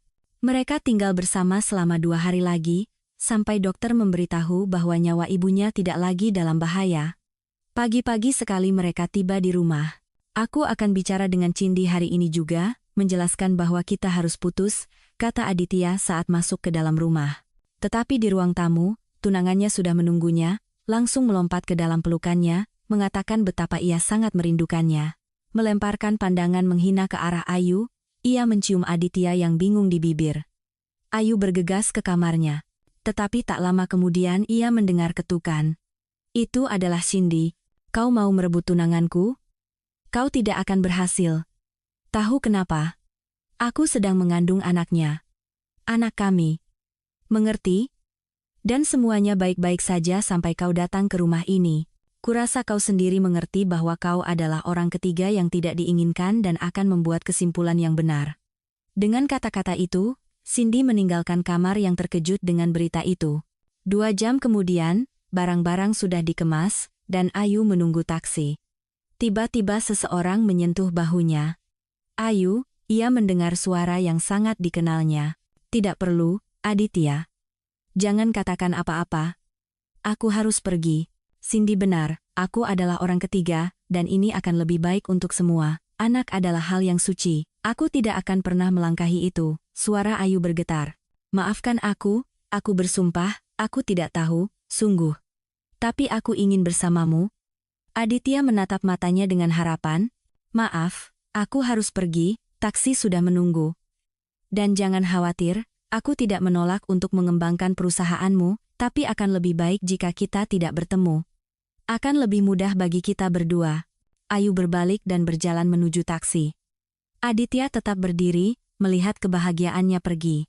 Ya, ia bisa saja meninggalkan Cindy, membantunya dan anaknya secara finansial, tetapi ia mengerti bahwa Ayu tidak akan mendukung keputusan seperti itu, dan tidak akan menerimanya. Ayu menata hidupnya sendiri. Bekerja keras. Menyelesaikan banyak masalah agar sesedikit mungkin waktu luang. Aditya, sebaliknya, tidak pernah berhenti memikirkannya. Dari karyawan perusahaan, ia tahu banyak tentang Ayu dan mengikuti kehidupannya. Ia tahu bahwa Ayu sangat dihormati dan dihargai oleh semua karyawan, tidak mungkin lain, berada di rumah terkadang tak tertahankan. Hanya pikiran tentang anak yang akan datang yang menahannya di samping Cindy. Bulan depan pernikahan mereka seharusnya berlangsung, tetapi ia mencoba untuk tidak memikirkannya. Setiap malam ia bermimpi tentang Ayu, dan dalam mimpi itu mereka bahagia bersama. Suatu malam, ketika merasa sangat sedih, Aditya memutuskan untuk mengunjungi Rian, untuk sedikit mengalihkan perhatian. Pintu apartemen sedikit terbuka, jadi Aditya memutuskan untuk masuk. Melangkah masuk, ia mendengar teriakan 2 pria. Suara salah satunya milik Rian, yang kedua terdengar samar-samar akrab. Lalu apa yang kau sarankan? Kalau kau tidak sebodoh itu, semuanya akan berjalan sesuai rencanaku. Meledakkan mobil, ide konyol apa itu, teriak Rian. Lalu apa yang seharusnya kulakukan menurutmu? Kau janji uang, tapi uangnya tidak pernah ada. Lagi pula, semua pemeriksaan ini dimulai.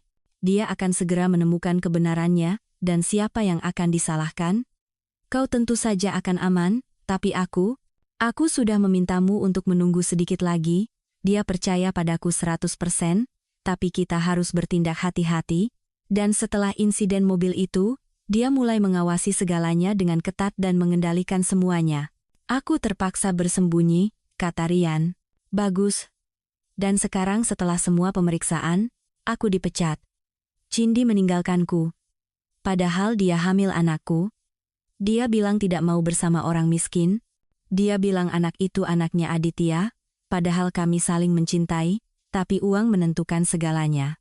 Pokoknya, entah kau bayar aku sekarang juga, atau aku akan pergi dan menceritakan padanya teman baik macam apa dia. Aditya masuk ke dalam ruangan. Keduanya membeku kaget. Lawan bicara Rian ternyata adalah Bima, mantan suami Ayu, dan aku